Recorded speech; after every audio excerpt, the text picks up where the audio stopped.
Right, Taliban అరాచకాలకు సంబంధించి విశ్లేషణ అందించడానికి ప్రముఖ రాజకీయ సామాజిక విశ్లేషకులు పెంటపాటి పుల్లారావు గారు మనతో జాయిన్ అవుతున్నారు. నమస్కారం సార్. నమస్కారం సార్, తాలిబాన్ గర్ల్స్ ఎడ్యుకేషన్ ని, అలాగే ఎస్పెషల్లీ సెకండరీ స్కూల్ కావచ్చు, యూనివర్సిటీలో చదువుకోవడం కావచ్చు, వీటన్నింటినీ నిషేధించడం పైన ఆఫ్ఘన్ బాలికలు అలాగే మహిళల లిటరసీ అనేది చాలా తగ్గిపోతుంది. సో ఇది వాళ్ళ ఫ్యూచర్ లో ఆపర్చునిటీస్ ని ఎంత మేరకు తగ్గిస్తుంది అంటారు? అసలు ఓవరాల్ గా చూస్తే జీరో అని కూడా చెప్పాల్సినటువంటి అవసరం ఉంటుందేమో ఇక్కడ లిటరసీ. మెయిన్ థింగ్ ఏంటంటే ఇవాళ ఆఫ్ఘనిస్తాన్ పాపులేషన్ అంతా తెలంగాణ పాపులేషన్ అంతా 4 కోట్లు ఇచ్చారు. బయట ఆఫ్ఘాన్స్ ఎంతమంది ఉన్నారు? పారిపోయారు 40 సంవత్సరాలు 1 కోటి మంది ఉన్నారు. అయితే 25% జనాభా ఆఫ్ఘనిస్తాన్ వదిలేసి ఇతర దేశాలకు వెళ్ళిపోయారు, భారతదేశంతో సహా.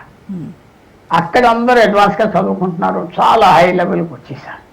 ఆఫ్ఘనిస్తాన్లో తాలిబాన్ చేసేది కొత్త కాదు కదా, చాలా మంది మర్చిపోతున్నారు. అప్పుడు 1980లో రష్యా తాలిబాన్ అప్పుడు ఆఫ్ఘనిస్తాన్ని ఇన్వైట్ చేసి అక్కడ ఉన్న రాజును బయటికి పంపించాక అమెరికాను మిగతా దేశాలు పెద్ద యుద్ధం చేసి రష్యా వెళ్ళిపోయాక తాలిబాన్కి అప్పచెప్పారు. వాళ్ళు తాలిబాన్కి అప్పచెప్పారు 90లో. వాళ్ళు ఎప్పుడైతే అక్కడ ఒసామా బిన్ లాడెన్ వెళ్ళి న్యూయార్క్ మీద బాంబులు వేసారో అప్పుడు అమెరికా తీశారు బాంబులు వేసి గవర్నమెంట్ని. సో ఎవరు అప్పచెప్పారు తాలిబాన్కి?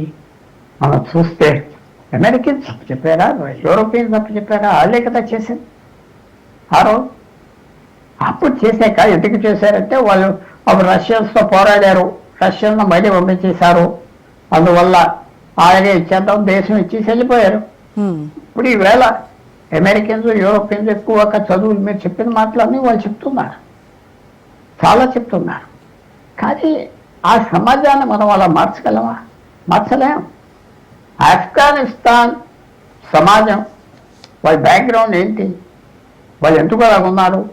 వాళ్ళకి 100 సంవత్సరాల హిస్టరీ ఉన్నారు. ఆ హిస్టరీని ఇప్పుడు మనం మార్చాలంటే కష్టం, వాళ్ళు ఒప్పుకోనప్పుడు. అది ప్రజాస్వామ్యం లేదు. వాళ్ళు ఏమంటారంటే మాకు పూర్తి ప్రజాస్వామ్యం ఉన్నది, మీరు పార్లమెంట్ అంటారు, మాకు జిర్గా ఉన్నది. జిర్గా అంటే మొత్తం ఆఫ్ఘనిస్తాన్లో పెద్దలందరూ కలిసి కూర్చుంటారు పెద్ద ఇష్యూలు వచ్చిన. పెద్దలు ఎవరంటే ఒక్కో ట్రైన్కి ఒక పెద్ద ప్రాంతానికి పెద్ద 100 సంవత్సరాలు బట్టి వాళ్ళకున్న పేర్ల ట్రైబ్స్ బట్టి తీసుకొచ్చి కూర్చోబెట్టి వాళ్ళు నిర్ణయం చేస్తారు. వాళ్ళు వాళ్ళు ఏమంటారంటే మా ప్రజాస్వామ్యం ఇది, మేము ఇలా చేస్తున్నాం, మా ఇష్టం, మీరెవరు అంటున్నారు. ఎస్, మిగతా ప్రపంచం అంతా ఆడవాళ్ళకి ఎడ్యుకేషన్ ఇస్తున్నారు, ఇచ్చేస్తున్నారు, అది వేరు. కానీ వాళ్ళు ఒప్పుకుంటున్నారు కదా, అది మనం ఫోర్స్ఫుల్గా చేయలేం. అందుకనే ఇవాళ కూడా అమెరికా, యూరోప్ తాలిబాన్తో అఫీషియల్గా సంబంధాలు, దౌత్య సంబంధాలు లేకపోయినా ఇన్ఫార్మల్గా వాళ్ళకి డబ్బు ఇచ్చి ఇది ఇచ్చి మన మాట వింటారని ట్రై చేస్తారు. కొన్ని రోజుల తర్వాత మోడరేట్ అవుతారో అవ్వచ్చు. కానీ ప్రస్తుతం మనం రియలిస్టిక్గా వెళ్ళాలి కదా. వాళ్ళని ఎలా చేయాలంటే వాళ్ళు చేయరు కదా. ఎవరు పట్టించుకోరు. వాళ్ళ సమాజం వేరు, వాళ్ళ ఫిలాసఫీ వేరు, ఆ హిస్టరీ వేరు. అది ఇంకో విశేషం ఏంటంటే తాలిబాన్ నాయకులు అందరూ చక్కగా వాళ్ళ కుటుంబాలు పాకిస్తాన్ క్వెట్టా అనే సిటీలో పక్కనే, బోర్డర్ పక్కన పెద్ద పట్టణం ఉన్నది, అక్కడ ఉంటారు. వాళ్ళ అమ్మాయి దగ్గర స్కూల్కి వెళ్తున్నారు, ఫారెన్ కాలేజెస్కి వెళ్తున్నారు, అన్నీ బాగా చేసుకుంటున్నారు. ఆఫ్ఘనిస్తాన్లో ఉన్న వాళ్ళకి ఈ పద్ధతి వల్ల మనం వాళ్ళని మార్చాలంటే ఇంకో విధానాలు ఉన్నాయి. కానీ మీరు మారాలి అని చెప్తే మాత్రం వాళ్ళు మారే మనుషులు కాదు.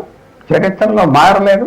వాళ్ళ విశేషమైన చరిత్ర, సామాన్యమైన చరిత్ర కాదు. మీకు ఏ దేశం ఇప్పటి వరకు గత 500 సంవత్సరాల్లో ఫారెనర్ సాధించి పరిపాలించలేదు అంటే ఆఫ్ఘనిస్తాన్. ఒక బ్రీఫ్ 1-2-3 సంవత్సరాలు మహారాజా రంజిత్ సింగ్ చేసే పరిపాలన కాబోలు, అలా బ్రిటిష్ కూడా కొన్ని నెలలు చేశారు. మిగతా వాళ్ళు ఎవరు ఎప్పుడు వెళ్ళి వాళ్ళు అక్కడ ఓడించలేదు ఆఫ్ఘాన్స్. ఆ చరిత్ర కూడా మీరు కొద్దిగా చూడాలి కదా. వాళ్ళు ఎలాంటి మనుషులు, వాళ్ళ ఐడియా ఏంటి. ఇంకో మీరు పర్మిషన్ ఇస్తే ఇంకో నిమిషం చెప్తాను నేను. 1980 ముందల అక్కడ రాజా ఉండేటప్పుడు ఎమీర్ అనే అతను, ఎమీర్ అనే వాళ్ళ రాజా మర్డర్స్ ఎప్పుడు ఆఫ్ఘనిస్తాన్లో జరగవు. మీకు తెలుసా, ప్రతి ఒక్కరి దగ్గర గన్ ఉంటుంది, కానీ మర్డర్స్ ఉండవు. కరెక్ట్. ఎందుకు ఉండవు మర్డర్స్? ఎందుకంటే రివెంజ్ తీసుకుంటారు. ఎవరైనా మర్డర్ చేస్తే వెంటనే చంపేస్తారు. వాళ్ళు మీటింగ్ పెడతారు, మీ మనిషిని మేము చంపేస్తాం, మీరు ఒప్పుకోకపోతే మీ ట్రైబల్ మీద యుద్ధం జరుగుతూ ఉంటుంది, లేకపోతే సావుకిచ్చే డబ్బు కూడా ఇవ్వాలి. డబ్బు ఇస్తే సరే అంటారు, సెటిల్ చేసుకోవాలి, సెటిల్మెంట్ ఉండాలి. సో మర్డర్స్ ఉండేవి కాదు ఆఫ్ఘనిస్తాన్, ఒక్క మర్డర్ ఉండేది కాదు. ఎందుకంటే మర్డర్ చేస్తే వాళ్ళు అదర్ సైడ్ వదిలేదు లేదు. సో నేను ఎందుకు ఏది చెప్తానంటే వాళ్ళు చేసేది కరెక్ట్ అని కాదు, వాళ్ళు వేరే మనుషులు, వేరే పద్ధతి, వేరే వ్యవహారం. చాలా మనకి అసలు గిట్టదు, ఆశ్చర్యపోతాం. ఇందాక చెప్పినట్టుగా ఇవాళ న్యూస్లో వచ్చింది, ఎవరో 45 ఏళ్ళ మనిషి 6 ఏళ్ళ అమ్మాయిని పెళ్లి చేసుకున్నాడు. పెళ్లి చేసుకుంటే తాలిబాన్ వచ్చి 6 కాదు తప్పు 9 ఏళ్ళ తర్వాత తీసుకెళ్ళొచ్చు మీ ఇంటికి అన్నారు. అది మనకి ఒక విచిత్రంగా ఉంటుంది, వాళ్ళకి అనిపించట్లేదు కదా. మనం అండర్స్టాండ్ చేసుకోమని నేను చెప్పట్లేదు, తెలుసుకోమని చెప్తాను.